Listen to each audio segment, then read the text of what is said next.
Bonjour Guillaume Janton. Bonjour Pierre de Villeneuve. Une vie de chaton, c'est un documentaire animalier et c'est à 20h50 sur France 5. Et oui, ce soir, France 5 perce les secrets de l'un des animaux de compagnie préférés de l'homme, le chat. Au programme, une plongée en immersion dans la vie des félins dès leur plus jeune âge. Exemple avec un petit mâle prénommé Lloyd, 85 grammes à la naissance. Il n'est âgé que de quelques secondes, mais il possède déjà un instinct primaire capital pour sa survie, le réflexe de fouissement.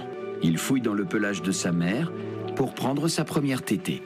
Ils sont malins. Le fouissement, ça s'appelle. D'accord. Alors ce documentaire tourné en Angleterre va répondre à toutes les questions qu'on peut se poser sur son chat. Que fait-il lorsqu'on a le dos tourné? Pourquoi est-il si mystérieux? Ou encore quelle alimentation choisir pour son chat? Parce que oui, vous allez l'entendre, tous les chats ne se contentent pas de morceaux de viande en conserve. Lloyd n'est pas intéressé par la pâtée pour chat. Le petit prince a déjà des goûts de luxe à la hauteur de son pédigré. Le poisson cuit constitue le repas idéal pour un chaton en pleine croissance. Il est riche en protéines et en graisse. Voilà, il demande également du champagne dans son lait.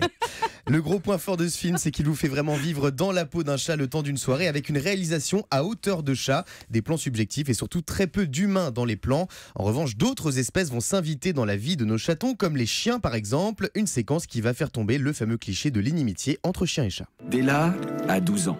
C'est une chienne croisée Staffordshire Terrier. Leur amitié peut paraître improbable, mais certaines chiennes tissent des liens intimes avec des animaux d'autres espèces. Della est ravie de garder un œil sur les chatons en l'absence de leur mère.